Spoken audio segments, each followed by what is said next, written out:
देहांत हुआ। प्रताप की ज्येष्ठता और योग्यता को ध्यान में रखते हुए सरदारों ने उनको राजगद्दी पर आसीन किया। होली के दिन उनका गोगुंदा में राज तिलक हुआ। उस समय तक लगभग सभी राजाओं ने अकबर की अधीनता स्वीकार कर ली थी। एकमात्र महाराणा प्रताप ने अपना मस्तक अकबर के आगे नहीं झुकाया। प्रताप मुगलों से लोहा लेने की तैयारी में जी जान से जुट गए।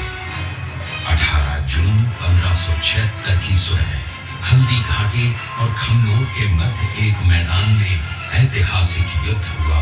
महाराणा प्रताप की सेना गोगुंदा से हल्दी घाटी पहुंची, जबकि सेनापति मानसिंह के नेतृत्व में मुगल सेना ने हल्दी घाटी के ठीक नीचे मैदान में अपना मोर्चा जमाया। मुगल सेना के हरावल दस्ते द्वारा घाटी में घुसपैठ करने के प्रयास की प्रतिक्रिया स्वरूप महाराणा प्रताप की सेना मुगलों पर टूट पड़ी। प्रताप के हरावल सैन्य दलों का नेतृत्व पठान हाकिम हासूद कर रहे थे।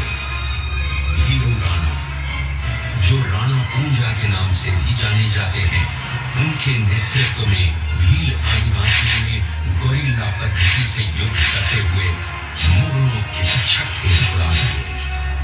देखते ही देखते शाही सेना में खलबली मच गई। रक्त तलाई, घोड़ों की टापों, हाथियों की चमगादड़ों और तलवारों की झंकारों से गूंज उठी। चारों तरफ हाहाकार मच गया। युद्ध का घटनाक्रम अचानक उस समय बदल गया जब प्रताप ने अपने घोड़े चेतक को एड़ लगाकर मानसिंह के हाथी पर चढ़ा दिया और उस पर भाले से भरपूर वार किया। मानसिंह हौदे में दुबक गया। हाथी से उतरते समय चेतक की एक टांग कट गई। इस स्थिति को भांपकर महाराणा प्रताप के हमशक्ल सेनापति झालामान ने महाराणा प्रताप से आज्ञा लेकर उनका राजमुकुट धारण किया। मुगल सेना झालामान को महाराणा प्रताप समझकर इन पर टूट पड़ी और झालामान शहीद हो गए। उधर चेतक ने अपने स्वामी को 5 किलोमीटर तक 3 टांगों पर ही लेकर एक बरसाती नाले को पार किया। उसके पश्चात उसके प्राण पखेरु उड़ गए। इस युद्ध से महाराणा प्रताप के मन पर गहरा प्रभाव पड़ा। परिणाम स्वरूप उन्होंने मुगलों पर विजय प्राप्त करने तक राजसी ठाट बाट छोड़ने और पत्तों पर भोजन करने का प्रण लिया, जिसे उन्होंने जीवन भर निभाया। महाराणा प्रताप ने अपना सैन्य बल बढ़ाकर सर्वप्रथम अरावली पर्वत की घाटियों में बसे दिवेर पर चढ़ाई कर विजय प्राप्त की। इसके बाद कुंभलगढ़ पर भी विजय प्राप्त की।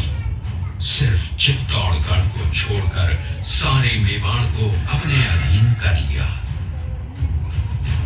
कालांतर में महाराणा ने चावंड में अपनी राजधानी स्थापित की।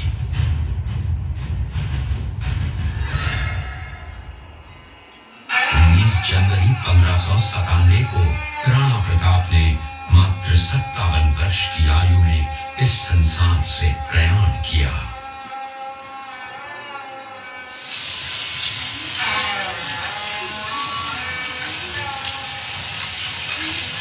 हल्दी घाटी का युद्ध एक सांप्रदायिक युद्ध न होकर आत्मसम्मान, मातृभूमि की स्वतंत्रता व स्वाधीनता का संघर्ष था।